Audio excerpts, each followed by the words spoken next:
22 जुलाई से लेकर 24 जुलाई तक यूके का लॉटरी वीज़ा का वॉलेट ओपन रहा, जिसमें बहुत सारे लोगों ने एंट्री सबमिट करी है। अब सबमिशन के बाद एक जो क्वेश्चन बहुत ज़्यादा पूछा जा रहा है कि लॉटरी वीज़ा का रिजल्ट कब तक आएगा, हमें कैसे पता चलेगा कि रिजल्ट आ चुका है, और कैसे पता चलेगा हम सिलेक्टेड हैं नहीं सिलेक्टेड हैं, और अगर हमारी सिलेक्शन होती है तो कौन सी चीज़ें, कौन सा जो प्रोसेस है हमें फॉलो करना पड़ेगा। तो मैंने इसी के बारे में सोचा चलो एक वीडियो बना दी जाए, क्योंकि यूके लॉटरी वीज़ा का जो रिजल्ट है डिक्लेयर होने ही जा रहा है।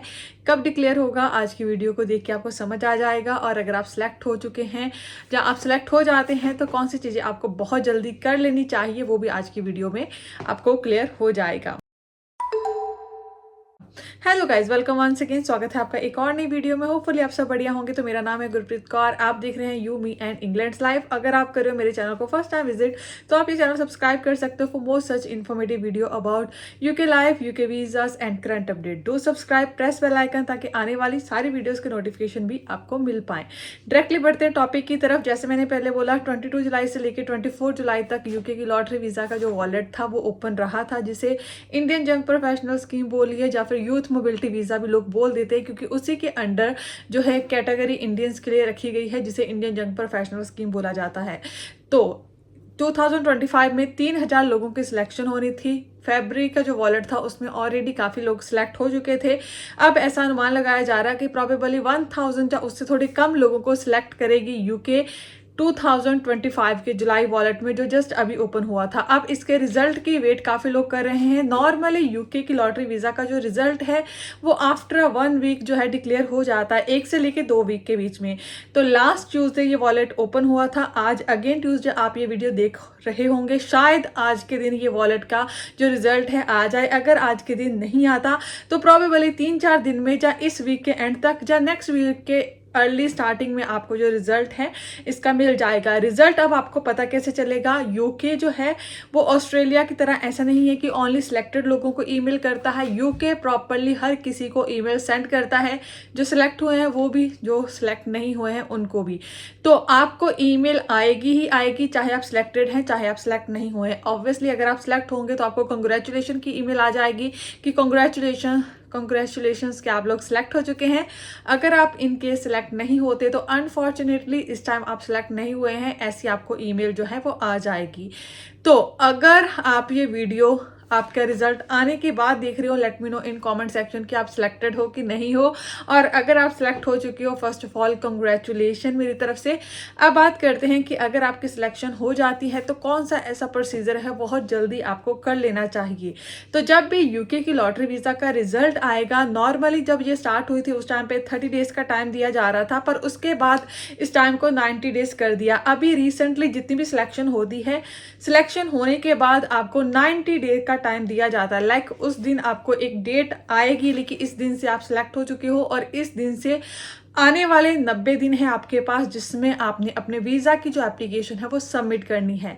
अब एप्लीकेशन सबमिशन के काफ़ी प्रोसीजर हैं, काफ़ी ऐसी चीज़ें जो आपको फॉलो करनी पड़ेंगी, जिसमें से सबसे इम्पॉर्टेंट जो एक रिक्वायरमेंट है वो आपके फंड्स की भी है। उससे पहले अगर आप एलिजिबिलिटी की रिक्वायरमेंट नहीं मीट कर रहे, जब ये वॉलेट ओपन हुआ था उस टाइम पर भी मैंने बोला था कि जो लोग एलिजिबिलिटी मीट कर रहे हैं अगर वही एंट्री करेंगे तो अच्छा रहेगा। इससे क्या होगा कि अगर वो एलिजिबिलिटी मीट करते हैं एंड उनकी सिलेक्शन होती है तो इमीडिएटली बाद वो वीज़ा अप्लाई करने के लिए एलिजिबल हो जाएंगे।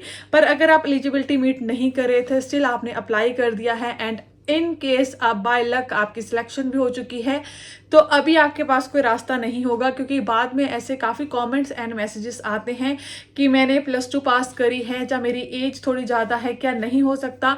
ऑब्वियसली नहीं हो सकता। अगर आपकी एजुकेशन ग्रेजुएशन लेवल की नहीं है, अगर आपकी एज ज़्यादा हो चुकी है, तो अगर आप वीज़ा सबमिट भी कर दोगे तो वो रिजेक्शन ही आएगी आपकी। सो बेटर है कि अगर आप एलिजिबिलिटी मीट नहीं कर रहे हैं, इसकी एप्लीकेशन सबमिशन मत करिएगा वीज़ा के लिए।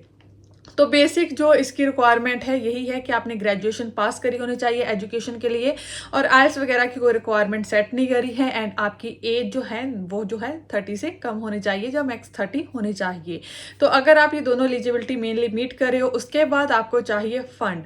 28 डेज ओल्ड फंड जो है यूके बोलता है कि आपके अकाउंट में होने चाहिए। तो जैसे ही आपका रिजल्ट आता है, आप सेलेक्ट हो जाते हो, इमीडिएटली आप अपने अकाउंट में जो फंड है उसे रखवा लीजिए। इंडिया इंडिया के अकॉर्डिंग 3.5 लाख का जो अमाउंट है आप रख सकते हैं, 4 लाख भी रख सकते हैं फॉर मोर सिक्योरिटी, क्योंकि करेंसी का जो रेट है वो वेरी करता रहता है। तो 4 लाख तक का जो अमाउंट है वो सिक्योर अमाउंट रहेगा अगर आपके अकाउंट में है। अब ये आपके नाम पे भी हो सकता है, आपके पेरेंट्स के नाम पे भी हो सकता है, इसकी कोई भी प्रॉब्लम नहीं आएगी। काफी लोग पूछते हैं एफडी वगैरह का अमाउंट चल जाता है, वो भी चल जाएगा, डोंट वरी, उसकी कोई प्रॉब्लम नहीं आएगी। प्रॉपर्ली आपको डॉक्यूमेंटेशन जो है प्रोवाइड करनी पड़ेगी। अब ये भी काफ़ी लोगों ने पूछा है कि अगर हम ये अमाउंट रखते हैं तो क्या हमें ये शो करना पड़ेगा कि ये अमाउंट कहाँ से आया है। यूके ऐसा कोई भी प्रूफ नहीं मांगता कि आपके फंड कहाँ से आए। नॉर्मली जस्ट आपके अकाउंट में जो मनी है वो होनी चाहिए। कुछ क्वेश्चन लास्ट टाइम ये भी पूछे गए थे कि ये अमाउंट हम एक बार में दिलवा दें या थोड़ा थोड़ा करके दिलवाएं। तो बेसिकली इतना बड़ा अमाउंट नहीं है। लाइक स्टूडेंट वीज़ा या कुछ और वीज़ा कैटेगरी के लिए सम टाइम जो अमाउंट होता है वो 15 लाख से ज़्यादा होता है, जिसके कारण सजेस्ट करा जाता है कि थोड़ा थोड़ा जो अमाउंट है अगर आप अपने बैंक अकाउंट में डालेंगे, इन केस क्वारी आती है तो आप उसको जस्टिफाई कर पाओगे। पर ये इतना बड़ा अमाउंट नहीं है, डोंट वरी। अगर आप एक बार में भी रख लोगे 4 लाख अराउंड अपने अकाउंट में, वो भी चल जाएगा, डोंट वरी। और कोई आपसे प्रूफ नहीं मांगा जाएगा कि ये अमाउंट कहाँ से आया है।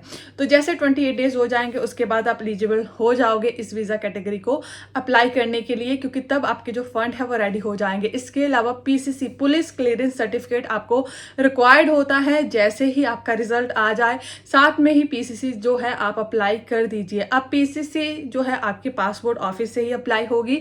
आप ऑनलाइन इसके एप्लीकेशन सबमिट कर सकते हो, या फिर आप जो है जो भी आपके पास सुविधा केंद्र वगैरह होंगे वहाँ पे जाके भी इसके एप्लीकेशन सबमिट कर सकते हो। पर अगेन आपको पासपोर्ट केंद्र में विजिट करना पड़ेगा, क्योंकि काफ़ी लोग लोकल जो उनका पुलिस स्टेशन होता है वहाँ पे जाके इसे अप्लाई करते हो। पुलिस स्टेशन वाली जो है पीसीसी नहीं चाहिए, आपको पासपोर्ट वाली पीसीसी चाहिए जैसे ही आपकी सिलेक्शन हो जाती है। इसके अलावा आपके एजुकेशन के डॉक्यूमेंट है एंड मेडिकल वगैरह के डॉक्यूमेंट है। इसके लिए मैं एक डिटेल सेपरेट वीडियो बनाऊंगी आफ्टर सिलेक्शन की कौन सी चेकलिस्ट आपको फॉलो करनी पड़ेगी अगर आपने ये वीज़ा सबमिट करनी है एप्लीकेशन। तो एप्लीकेशन बहुत सिंपल रहती है। यूकेवीआई की साइट पे जाके आपने फॉर्म फिल करना होता है, उसके बाद आपको बायोमेट्रिक की डेट मिलेगी। आप पहले भी सारे के सारे डॉक्यूमेंट स्कैन करके अपलोड कर सकते हो। आप बायोमेट्रिक के टाइम पे जाके भी अपने जो डॉक्यूमेंट्स हैं उन्हें सबमिट कर सकते हो, वहाँ पे भी वो स्कैन कर लेंगे। दोनों ही जो तरीके हैं बिल्कुल सेफ हैं, डोंट वरी। कोई भी आप चूज़ करिए। बायोमेट्रिक के बाद जो है आपको जो रिजल्ट है वो मिल जाएगा। टाइम वेरी करता है कि प्रोसेसिंग टाइम कितना चल रहा होगा।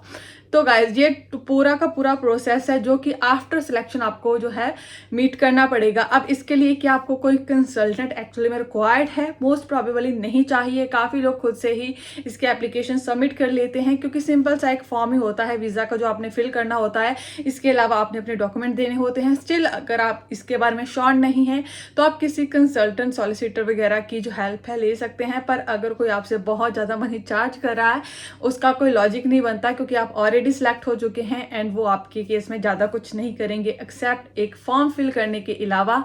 तो अगर कोई आपको 5,000 से लेके 10,000 तक का अमाउंट में रिजनेबल अमाउंट मान सकती हूँ। वैसे तो ये भी काफ़ी ज़्यादा है, बट इससे मैं रिजनेबल अमाउंट मान सकती हूँ अगर कोई आपसे चार्ज कर रहा है। अगर कोई उससे ज़्यादा कर रहा है तो डेफिनेटली आपको कहीं और ट्राई करना चाहिए। तो ये थी आज की वीडियो। अगर कोई सिलेक्ट हो चुका है let me know in comment section. Hopefully ये वीडियो आपके लिए हेल्पफुल रही होगी। अगर आपका डाउट है let me know in comment section. अगर आप चाहते हैं मैं किसी टॉपिक के बारे में वीडियो बनाऊँ वो भी नीचे कमेंट सेक्शन में मेंशन कर सकते हैं। इसके अलावा आप मुझे फॉलो कर सकते हो इंस्टाग्राम, फेसबुक का ग्रुप भी ज्वाइन कर सकते हो, पेज भी लाइक कर सकते हो। इन सारी चीज़ों का जो लिंक है नीचे डिस्क्रिप्शन में आपको मिल जाएगा। तो गाइस जल्दी मिलते हैं नेक्स्ट वीडियो में। Till then keep subscribing, keep supporting, bye bye.